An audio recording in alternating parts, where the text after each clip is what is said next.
Assalamualaikum warahmatullahi wabarakatuh.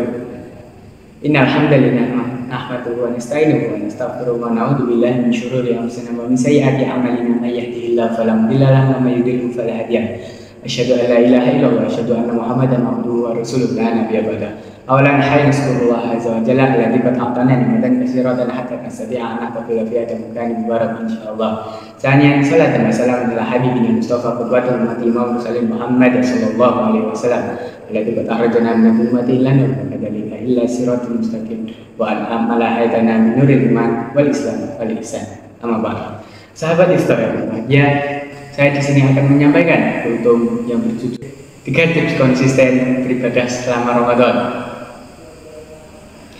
Jika diumpamakan bulan Ramadan laksana hamparan ladang yang ditumbuhi pepohonan yang lebat, kita bisa memanennya sesuka dan sebanyak mungkin. Semakin rajin kita memanennya, semakin banyak pula buah-buahan yang diperoleh. Saat Ramadan, buah-buah itu adalah limpahan pahala yang bisa diraih dengan amal ibadah. Semakin giat ibadah yang kita lakukan, maka semakin banyak pula pahala yang kita dapatkan.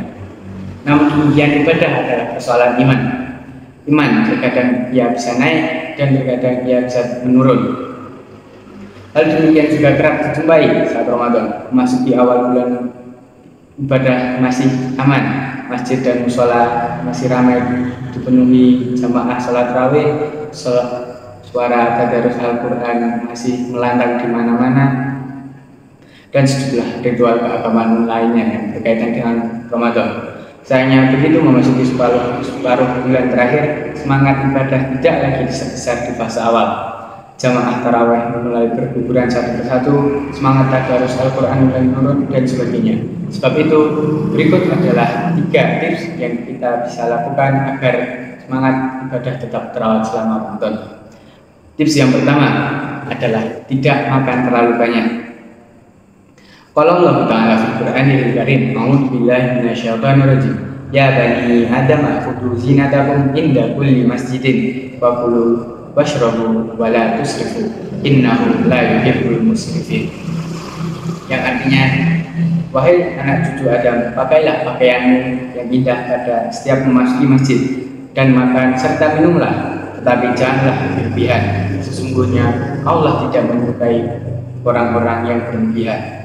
Ayat ini secara tegas melarang kita untuk bertindak berlebihan. Sesuatu yang baik akan mengundang petaka jika dilakukan melampaui batas. Dalam konteks Ramadan, makan terlalu berlebihan bisa menyebabkan kita tertinggal banyak kesempatan ibadah yang balasannya, pahalanya berkali-kali lipat dibanding bulan-bulan lainnya.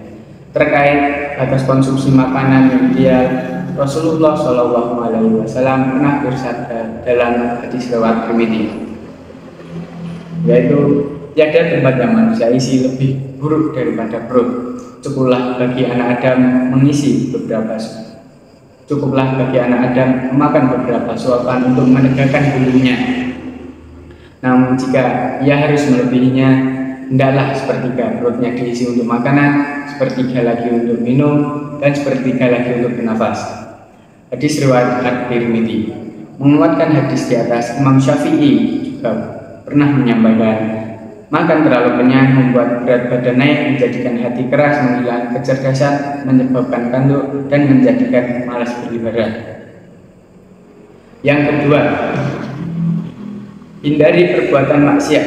Dosa yang diperbuat oleh seorang muslim akan mempengaruhi kualitas spiritualnya, yaitu dengan menyebabkan pelakunya malas beribadah. Tentu kita tidak berharap kesempatan memperbanyak ibadah selama Ramadan terlewat begitu saja, sebab pengaruh dosa yang kita perbuat.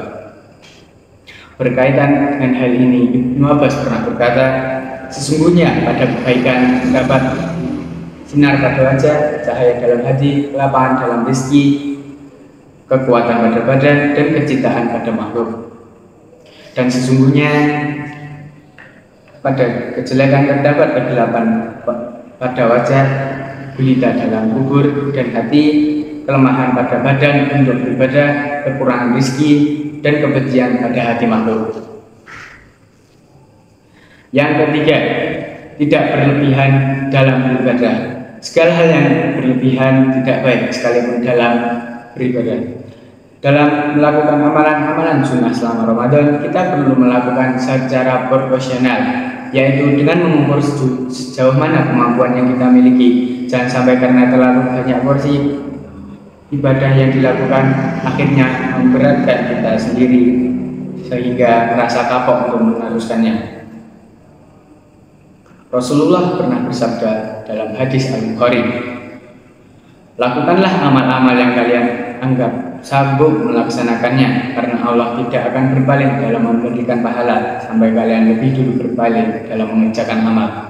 Dan salat yang paling Nabi Shallallahu Alaihi Wasallam cintai adalah salat yang dijaga kesinambungannya sekalipun sedikit, dan beliau bila sudah melaksanakan salat sunnah akan melakukannya dengan konsisten.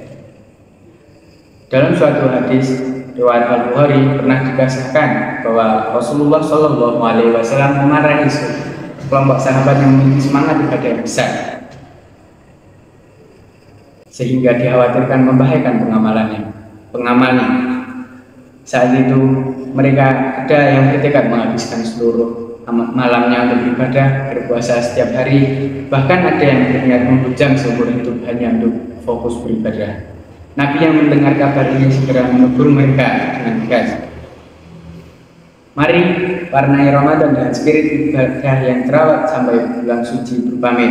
Semakin banyak ibadah yang kita lakukan memang semakin baik, tapi akan jauh lebih baik jika kita mampu menjalaninya dengan konsisten dan penuh penghayatan. Aku lupa lihat wa astaghfirullah wa lakum wa narju lil jami'i bi taufiqi wa najat. Wassalamualaikum warahmatullahi wabarakatuh.